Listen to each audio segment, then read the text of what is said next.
Hello and welcome to Enchantment of Eternity's top 5 favorite albums. So in this video, I name my 5 favorite albums that come out from my favorite bands. So this is an unusual topic for me to cover because usually on my channel I cover Star Trek or movies or TV shows or something of the like because that's what I studied. I sort of know more about how TV is constructed or how stories are constructed and sort of the behind the scenes with the directors and whatnot. I don't have that much knowledge of music. I'm not a musician. I don't even know how to read musical notes. And so I never really talk about music on my channel unless it relates to movies or shows.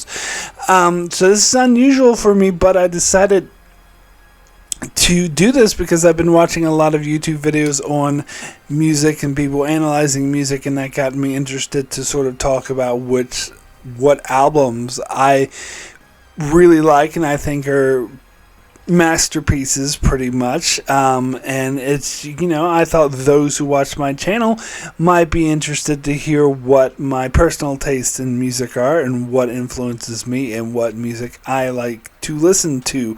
Now, I was hesitant to call this my top 5 favorite albums of all time because 4 out of 5 of the albums I'm about to list come out between the years of 1994 and 1996. So I have a obvious sort of focus, obvious sort of bias. I'm not going to name, the classic bands like the Beatles or Elvis Presley or Michael Jackson or anyone else who was considered influential to millions of people around the world. This is about my personal taste, the bands that I like, the music that I like to listen to personally.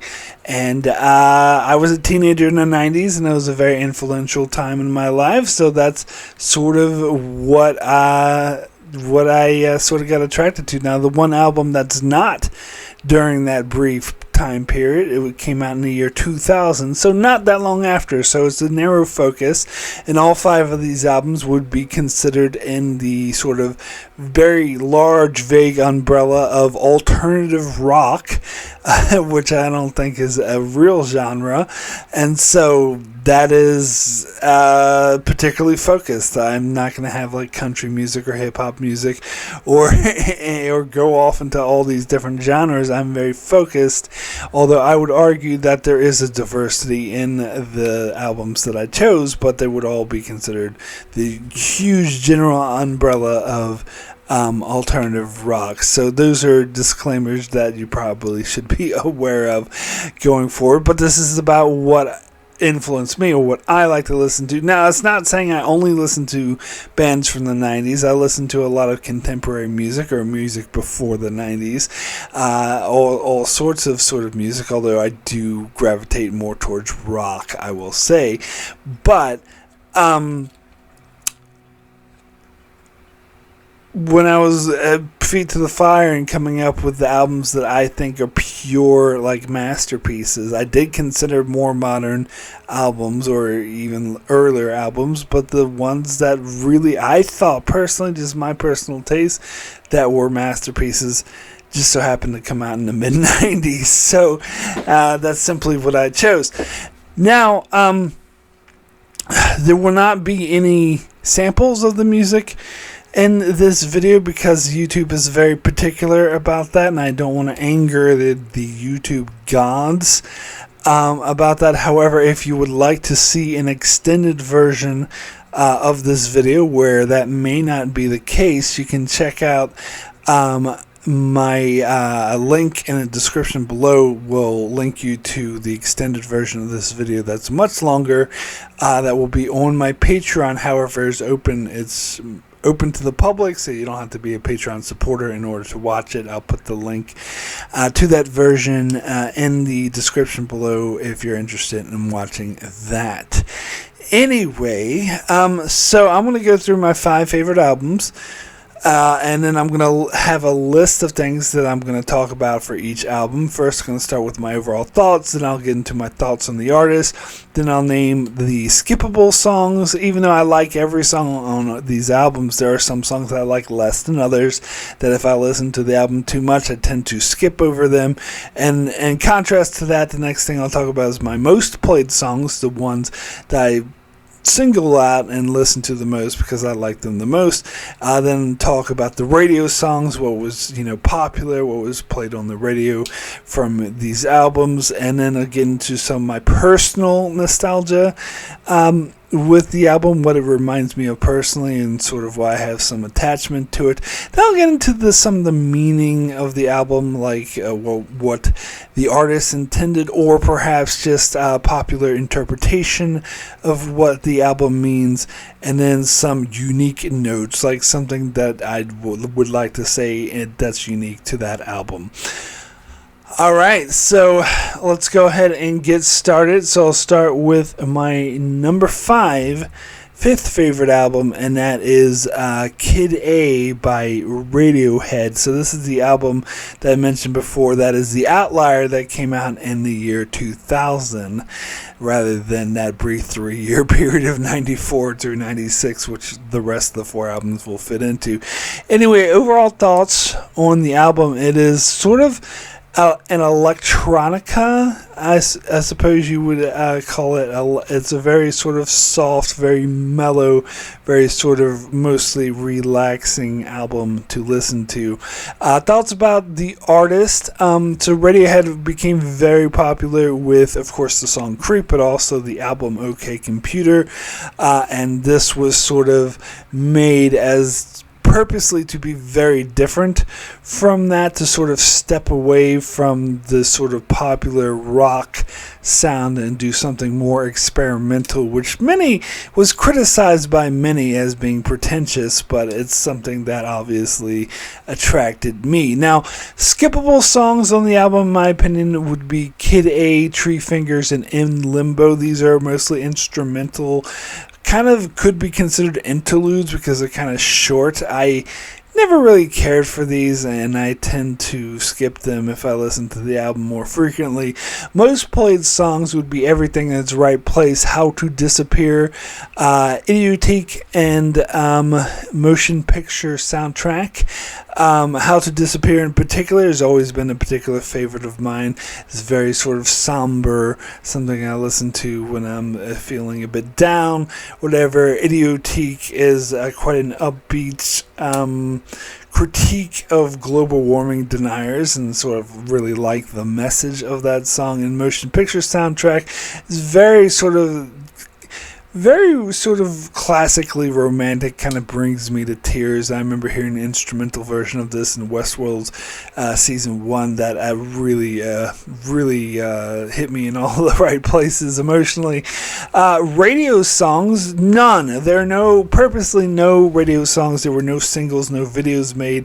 They did that on purpose because the whole point of the album is to get away from commercialism of OK Computer. Personal nostalgia, this reminds me of living in Albuquerque, because I lived in Albuquerque, New Mexico for about 10 months, and between 2000 and 2001, that's when this album came out, so it reminds me of taking road trips in the desert.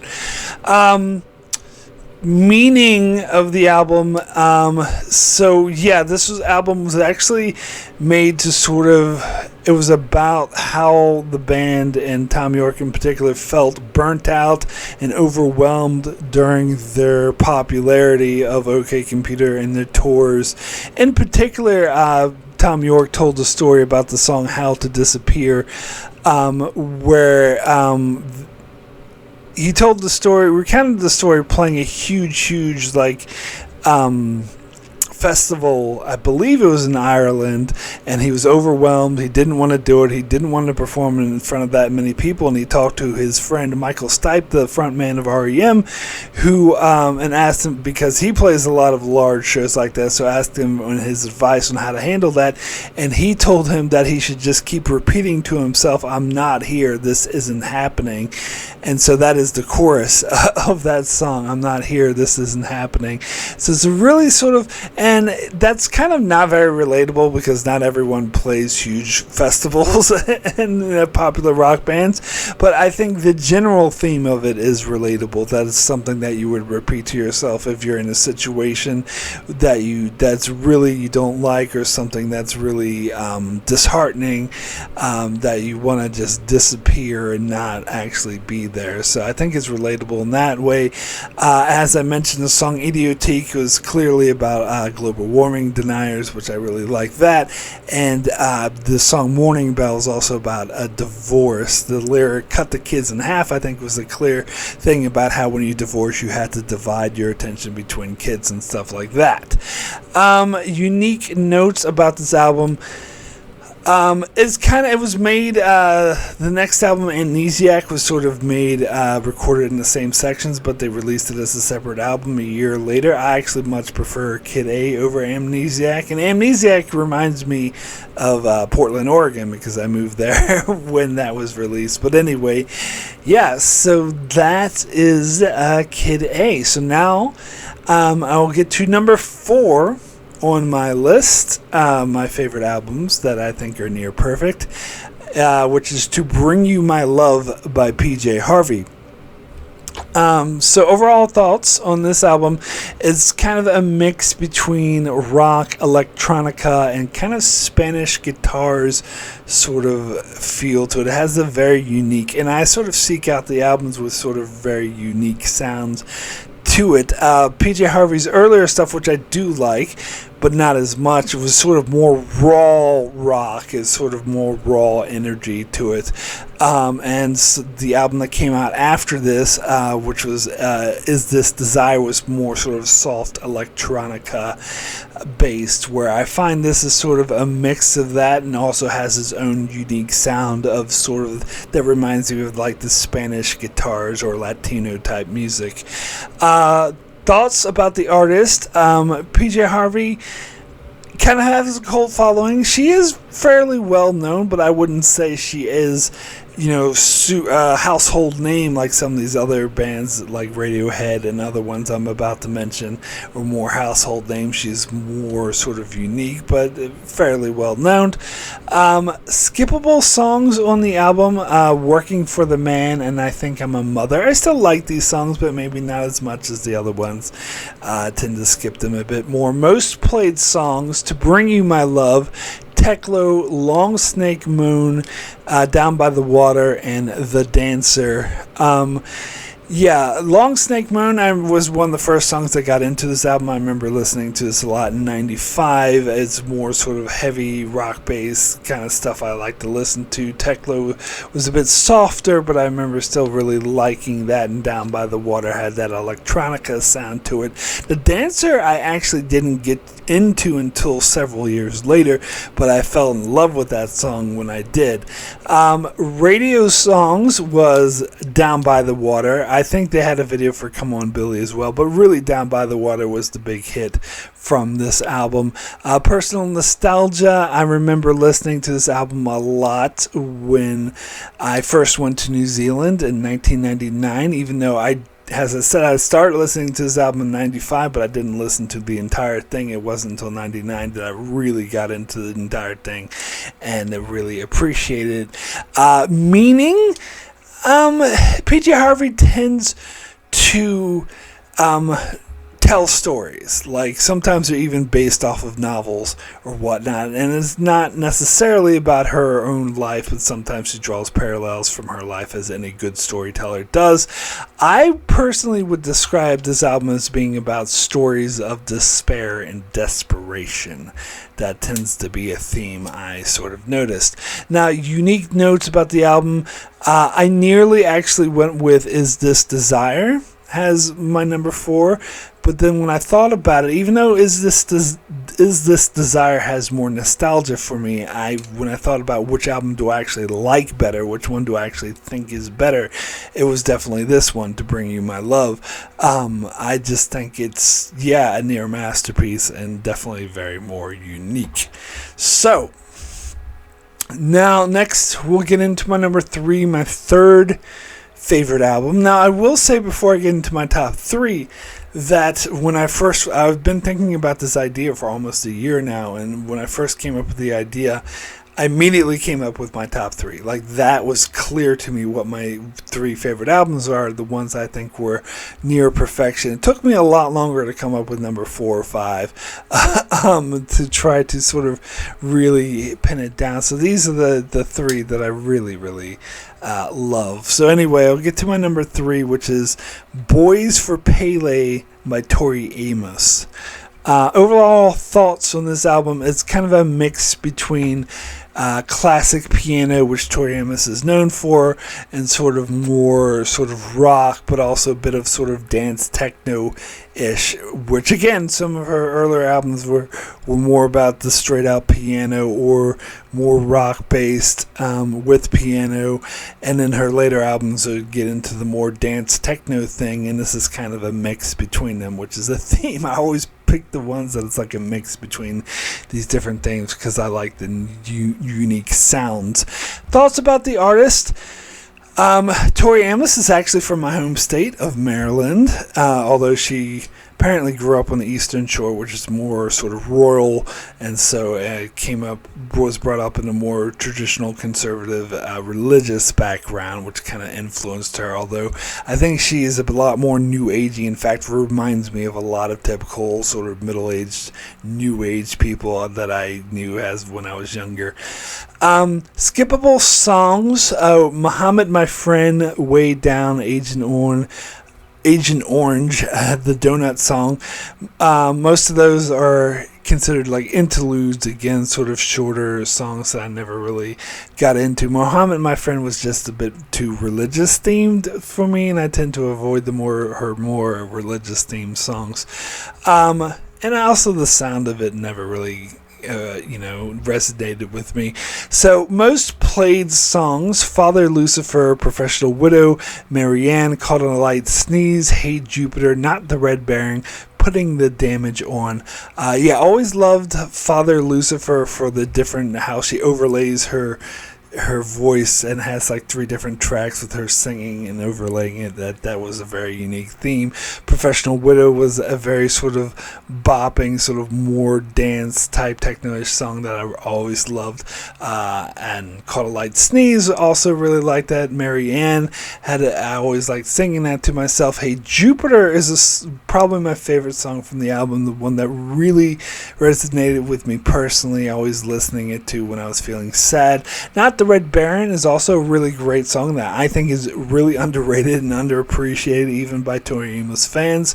And Putting the Damage On is a song I didn't listen to, that I didn't really get into till like a decade after this album came out, and once I finally discovered it, I thought it was brilliant. So radio songs from this album: Caught a Light Sneeze, Professional Widow, and there's a rumor that Professional Widow was about Courtney Love, but I think Tori Amos denied this and said that wasn't the case. But yeah, those are good radio songs. Personal nostalgia, I remember this kind of, as I said, listening to Hey Jupiter when I was sort of depressed in 96, but I also remember listening to this album a lot in 97, which I refer to as my party years, when I was like getting drunk and smoking weed a lot and stuff like that. And always checking this album out for that. So apparently, and I was just reading that shortly before making this album, she broke up with a long-term partner, and so tried a lot of other relationships. I would probably rebound relationships, but she tried a relationship with a lot of men that didn't work out. So she was dating a lot and being kind of disenfranchised with men in general. Like the song Caught a Light Sneeze in particular, she said was about how referring to some men that she dated as being sort of a light sneeze, just something very forgettable. The song Father Lucifer has a very interesting story behind it, because she told a story about how her religious father confronted her at the family dinner, saying how dare you write a song about me where you call me the devil. And she was like, no, you don't understand, it's not about you, it's about the time I went to South America and did a lot of hallucinogens and saw the devil. And he was like, oh, thank God. Which I thought was a funny story. Anyway, unique notes about the album. I remember reading a article in Spin Magazine. It was a really, really long article, like an interview with her it took me like 3 or 4 hours to read, and I was really engrossed in it. And she was just a very unique, very strange individual with a very unique look on life. But I remember part of the article, she talked about how she was about to jump out a window in a hotel room and kill herself, but she called Trent Reznor, and Trent Reznor talked her down casually, saying, "No, it's probably not worth it." And I remember telling this to a friend of mine who didn't believe it, said, "No, don't always believe what you read. That's bullshit. Tori Amos would never do that." But I kind of think maybe she did it kind of kind of facetiously, not being totally serious, but I believe it. But anyway, so yeah, that is my number 3. So now, get into my number 2, second favorite album, and that is The Downward Spiral by Nine Inch Nails. So overall thoughts, this is easily the heaviest album on my list. It sort of embraces, it's kind of, again, a mix. It's kind of a mix between the more sort of new wave, techno-ish sound of Pretty Hate Machine and the straight out heavy metal sound of Broken. It kind of mixes the two to become almost more pure industrial, because Nine Inch Nails is often referred to as industrial, but I think this is probably the most industrial of all of their albums. Thoughts about the artist. A lot of times it's categorized as goth, like put in the same category as like Marilyn Manson and Stabbing Western, and it certainly had that sort of dark, depressing feeling to it, but I always saw it different than goth music personally. Skippable songs would be Piggy, Big Man with a Gun, and The Downward Spiral. I just never got into Piggy. Every time I hear that song, I don't know, for whatever reason, I just want to skip it. And Downward Spiral is, I don't know, it's just experimental, but doesn't really work for me. Most played songs, Heresy, March of the Pigs, Closer, Ruiner, Eraser, and Hurt. Eraser is an example of a good experimental song where it starts out, it brings in a different instrument one at a time, starts with one sound and brings in another sound and then another. I think it's actually, and then it builds and builds and builds, and I think it's actually brilliant. I always loved Ruiner. That was always one of my favorite songs on the album. That has a very unique sound to it. Kind of, again, mixing the electronica with the rock. March of the Pigs is a straight out rock song. It's the one that's more sort of more straightforward rock with less sort of electronica sounds to it. Heresy actually really inspired me. Its lyrics, God is dead, no one cares, is when I was coming to terms with my own atheism, like becoming an atheist and rejecting my Catholic upbringing, so it has personal meaning for me there. Radio songs, March of the Pigs and Closer. Closer, of course, everyone is the shock value of it. Oh my God, he says I want to F you like an animal. But and I think maybe that could contribute to its popularity. I think it is probably Nine Inch Nails' most popular song, but I think the song is beyond that and is better than that, personally. Anyway, personal nostalgia reminds me a lot of depression, being depressed in high school. I remember listening to this on my way to school while I was riding the bus, and I would have the headphones. It's actually much better to listen to this album in the headphones. You hear the sounds go on one side and the other side. It has this, very unique sort of feeling like it's traveling. And some of the times when he's whispering, it sounds like he's whispering in your ear. So I remember that being sort of the highlight of my day being sort of hating school at the time.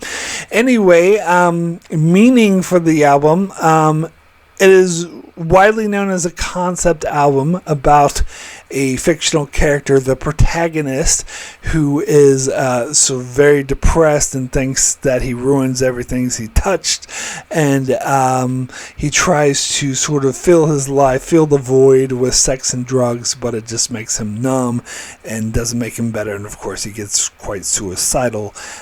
I think it's kind of a self-biography about Trent Reznor himself, but he never admits that. We always call it the protagonist.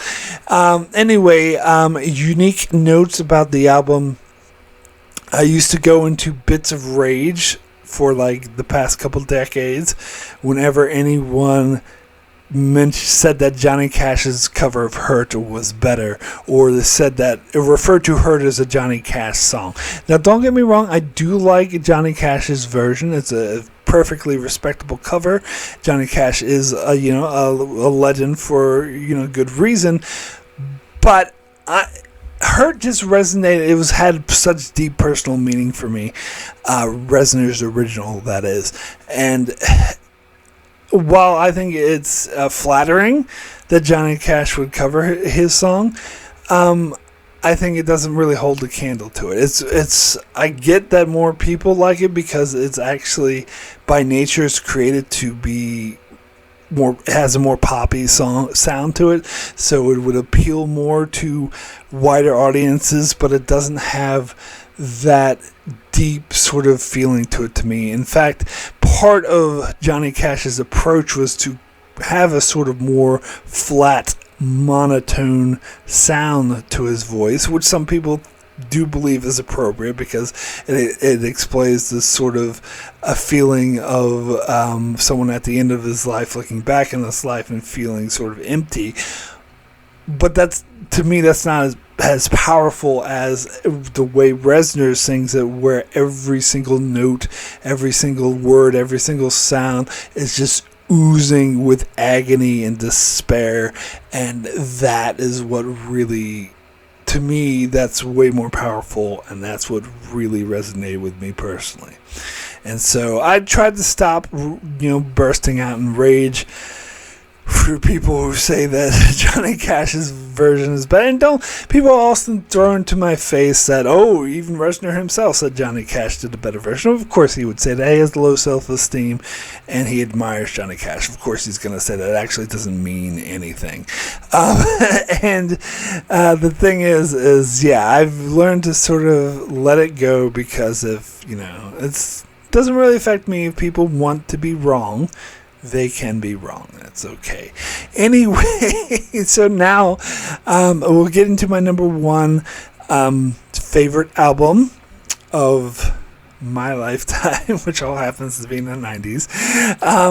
My number one favorite album is Melancholy and the Infinite Sadness by the Smashing Pumpkins.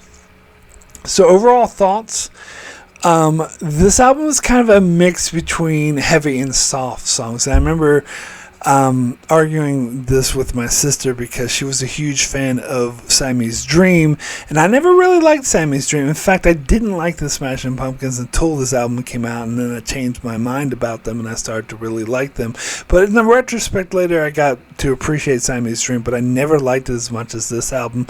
And I remember one of the things, my sister was a huge fan of Siamese Dream and didn't really like this album. And one of the things she would say about it is that it went back and forth. You would have a really heavy song and then a soft song and then a heavy song. And I actually see that as a positive. That's something that I always liked about the album, that has that mixture of it. But it all had sort of similar themes, similar sounds. And so I found that a very unique sound that I really like. And it sort of incorporates more of the electronica bass sound. Now, another thing that's worth noting is this was produced by Flood, who also produced two other albums on my 5 list, The Downward Spiral and To Bring You My Love. And so I must be a huge fan of Flood. In fact, I think Melancholy is easily the Pumpkins' best album by far, so I think a lot of that probably has to do with Flood. I have to give him a lot of credit.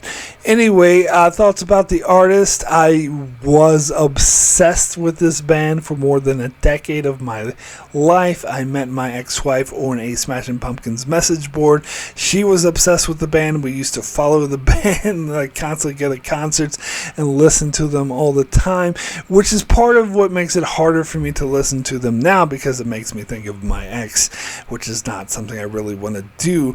But I think that holds more for their later stuff, particularly Machine and the Machines of God, which came out when I was with her, so that reminds me of her a lot more, whereas Melancholy, I have more feelings or more sort of stuff I recognize this album for that predates her. Anyway, skippable songs for the album. Take Me Down is the only one I'd list here. It's a James Iha song, and I've never been as big on the Iha stuff, but the rest of the album I think is pure gold. Most played songs: Zero, Love, Muzzle, Porcelina, The Vast Oceans, Bodies, In the Arms of Sleep, Through the Eyes of Ruby, XYU, By Starlight. I always loved Zero for its sort of dark, sort of, again, has that line, God is empty just like me, something I really liked as a teenager, very angsty feel to it. Muzzle has a more upbeat, happy, sort of inspiring feel to it. Porcelina, The Vast Oceans, and Through the Eyes of Rubies, to me, were epic songs, sort of a lot of long guitar solos, sort of 7-8 minute songs that I think are masterpieces.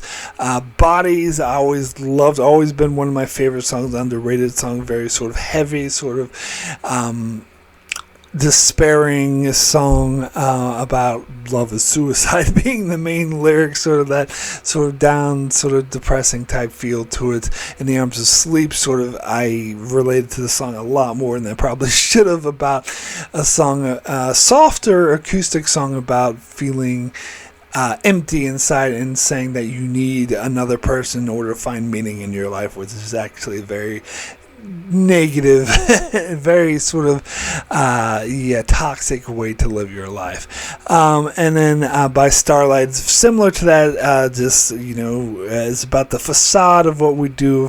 What appears to be romantic is actually kind of empty and meaningless if there's no meaning behind it. And XYU, again, a kind of longer epic song, but more heavy, sort of a heavy song that gets into despair about a very toxic relationship. In fact, I love how it's sort of, the music of it builds and builds and the lyrics say, now we begin our descent where we've never been, saying that the relationship is spiraling out of control. And this is something, of course, I always used to mosh to when I was younger, like throw shit around and stuff. So very sort of angsty teenage feel to it. Radio songs: Bullet with Butterfly Wings, 1979, Zero Tonight Tonight, and 33. Bullet with Butterfly Wings in 1979, of course, huge hits that I kind of am sick of and don't listen to very much. I still love Zero, though, but that's one of their lesser radio songs. Personal nostalgia reminds me of my girlfriend in 1995. 96. It reminds me of my best friend I used to hang out and drink and smoke weed with all the time in 97, and of course also reminds me of my ex-wife in the 2000s.